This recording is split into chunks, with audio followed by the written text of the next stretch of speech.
You guys have got what it takes to be Musketeers. Musketeers! Musketeers! Ta-da-da! Behind the scenes of The Three Musketeers! This is Monica Lee reporting from Hollywood, California, where a star is only as good as his last movie. Janitors today, Musketeers tomorrow. That's right. The Three Musketeers, starring Mickey Mouse, along with Donald Duck and Goofy, is the first full-length film that these three stars have ever appeared in together. Congratulations, boys! It was really a matter of finding the right property to bring Mickey, Donald, and Goofy together. Something that would showcase the three of them and keep them true to who they are and, of course, you know, the world that they live in. Three, we were stuck with three. Three blind mice, three little pigs, three stooges. We didn't know what to do. Three, does it have to be three? Yeah! Three's good, okay, I love three. Three's great. Three Musketeers, how about Three Musketeers? This is what we've been waiting for all our lives. Back in the late 30s or possibly the early 40s, Walt was wanting to do a Mickey Mouse movie. So they began developing three different pictures. One was some kind of Pirate Bluebeard's Ghost movie story that nobody really knows much about. The other was Mickey and the Beanstalk, which they began developing as a feature, but for some reason became a featurette as part of the Fun and Fancy Free release. The rest of the story is that they were also developing the Three Musketeers at that time. We started thinking about it again in the late 80s, and we worked real hard on getting the idea right and getting the script right, and then came time to get three great stars involved. We're gonna be Musketeers!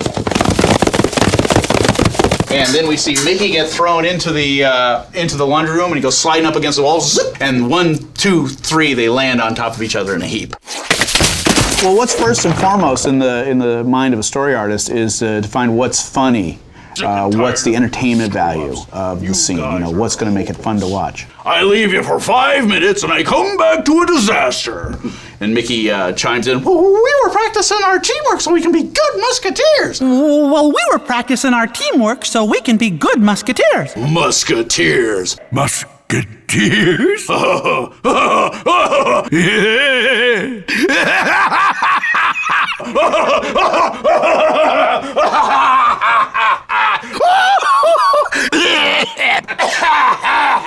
Guys react.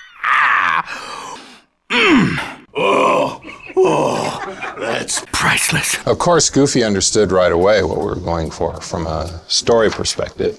He is a classically trained Shakespearean actor. The Goof. Bingo. He really didn't get typecast until he came here to Disney. Well, I ain't no genius. We bought some swords for the guys, and we hired a great fight choreographer named Gregory Hoffman. And he came in and he worked with Mickey and Donald and Goofy. Let's get 'em!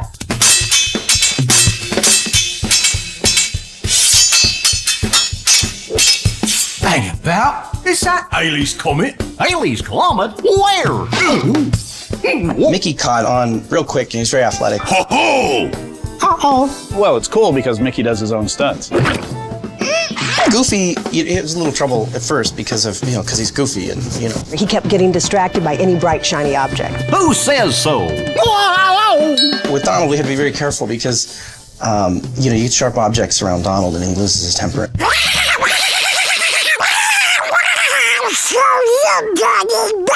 I think they took the roles because, they just want to be action heroes.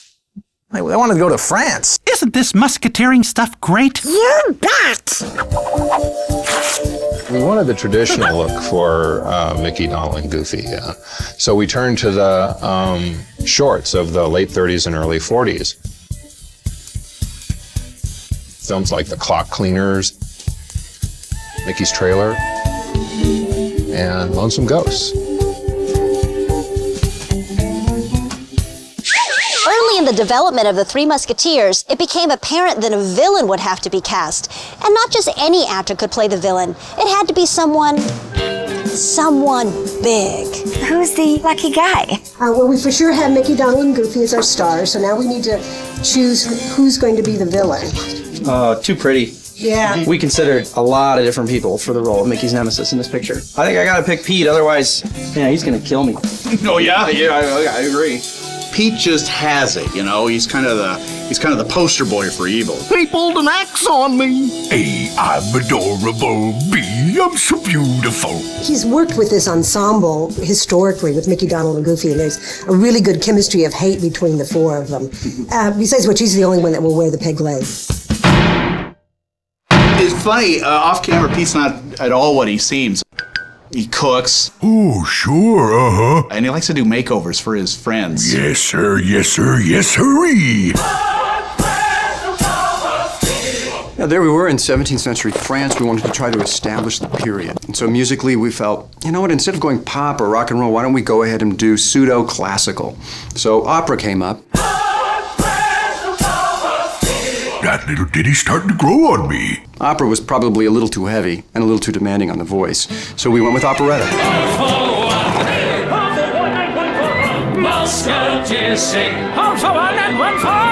Well, Donovan gave me a CD full of tracks, and he was saying, listen to track 36, and it was a tango thing. And I ended up listening to track 37, and I heard habanera there, and I thought, that's hilarious, and that's gotta be a song. My milkmaid miss, you charm my soul. You leave me utterly beyond control. So I ended up writing lyrics for that, and he thought it was hilarious, and they just decided to put more and more funny songs in it after that. Donald was a little hesitant about it, but once we started talking to him that opera's really a lot like screaming and quacking and carrying on in hysterics, he got into the idea. I can't understand a word you say. Unexpected romance between co-stars is the stuff that Hollywood gossip and legend has thrived on for decades. But when Goofy and Clarabelle ignited a romantic firestorm on the set of The Three Musketeers, no one knew just how big the story would be. This is it, handsome. I never saw it coming. But Clarabelle's so shy, and Goofy, he's goofy. Gosh, your sweet voice is music to my ears. I wouldn't have imagined it, but, you know, as time went on, I started to see something in the dailies, you know? There was just a look in their eyes, and, you know, something started to happen. Got so Goofy couldn't take his eyes off her. Clarabelle, I don't get it. Yeah, you wouldn't think that it would have happened, but we're here to break down barriers. With the movie finished, in the can, and on the disc, there was just one more question in this reporter's mind. Why did it take so long, 75 years in fact, for this project to happen? They always had the idea to do this movie, and but in the 30s they were each getting their careers started, and then the war came along at the beginning of the 40s. Mickey was doing Sorcerer's Apprentice. Walt got busy with Mickey doing Disneyland in the 50s, and Donald was getting into television. Goofy was getting into sports. Gorge! Finally, they felt the time was right to do The Three Musketeers. We wouldn't let you down, Mick. We're your friends. I really think they were looking for the right studio to work with. The right producer. The right art director. Editor. Seems like this is gonna take a while. Well, I think they were really waiting to find, you know, the right director. Of course, they couldn't wait forever, so I got the job. You grow up watching Mickey, Donald, and Goofy, and then there comes a day and you're sitting here and you have the opportunity to work on the first feature-length film that these guys have done together. And it's just really a great feeling. It's a lot of fun. Just like we dreamed when we were kids. The camaraderie on the picture was tremendous. It was like being on the 15 Musketeers. Like a well-oiled machine that's wound just a little too tight. It was important simply to give them the proper stage and the proper story. Taking them from the 30s and 40s and making them viable again, rejuvenating them for the 21st century. I knew we had what it takes. Yeah! From behind the scenes of The Three Musketeers, this is Monica Lee returning you now to your DVD. I hate happy endings.